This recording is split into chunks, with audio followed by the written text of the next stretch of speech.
The work from anywhere movement is exploding around the world right now, but there are different terms you may have come across. Remote work is a common one, as is freelance work.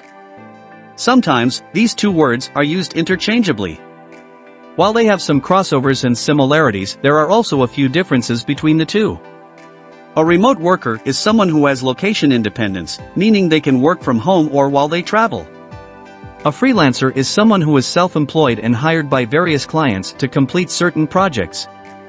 Below, you'll find the 4 major differences between these styles of working, helping you decide which one is right for you. Length of the contract.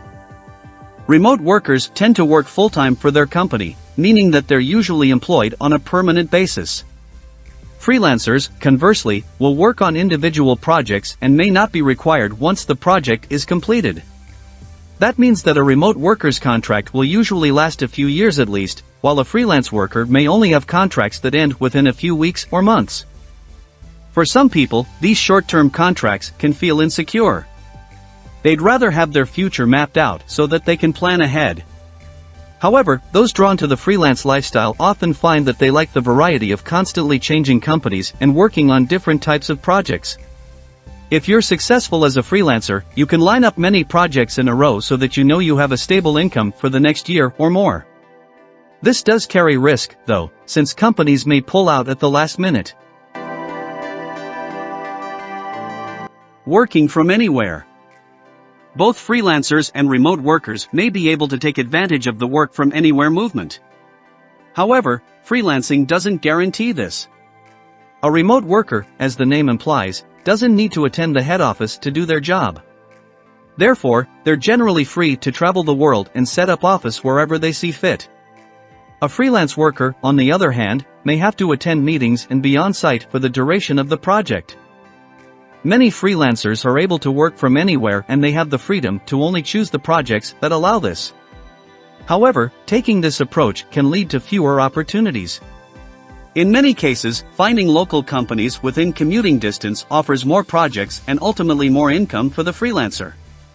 As remote work becomes more accessible, though, many companies are happy to allow their freelance contractors to work remotely, even if the rest of their workforce doesn't have this luxury. Benefits available. The other advantage of being an employed remote worker is that you have access to all the benefits that come with working for a company. You'll receive sick pay, maternity leave, public holidays, health insurance, retirement packages, and anything else your employer decides to offer you. This can make you feel much more secure in your work, allowing you to achieve your potential without experiencing burnout.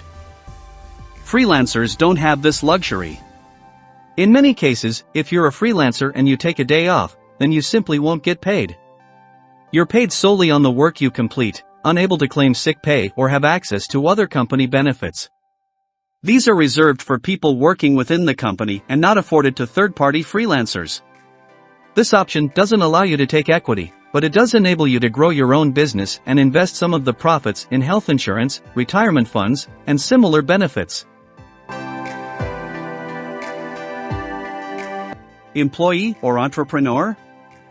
Most remote workers are an employee of the company for which they work. Therefore, they aren't self-employed and have to report to their bosses. This also means that they'll pay income tax, which will generally be taken from their monthly paycheck. A freelancer has the bragging rights to call themselves self-employed. They're their own boss, meaning they have the right to refuse projects as well as complete control over their schedule. A freelancer has to act as an entrepreneur. This means being responsible for filing their own taxes and taking on the risk that comes with investing in your business. This also means a greater degree of freedom and limitless income potential. However, it comes with a great deal of responsibility, not to mention the risk of a downturn in the economy affecting sales. This can add extra stress, but for some, the rewards are worth it. Which is right for you? Being a remote worker is more like traditional employment. You'll have all the security of working for a single company and can enjoy the benefits that come along with that.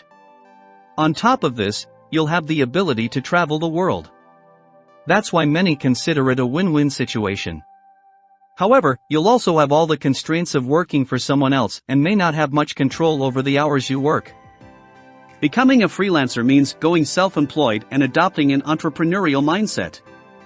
It comes with all the risks of running your own business, filing your taxes, and finding enough work to remain financially secure. However, it also means a life of complete freedom and independence. You'll be able to choose which projects you take on and pursue the work that you find genuinely meaningful. If successful, there is a far greater earning potential from being a freelancer, but this is far from guaranteed. For many workers, it might be best to begin by moving into remote employment. This gives you a taste of freedom and helps you build up your skill set. You'll still be connected to a company offering a regular paycheck and financial security.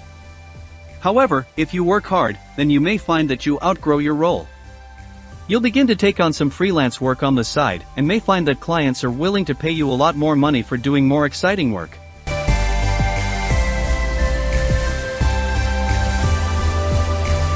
Thanks for watching. Hope you learned something from this video.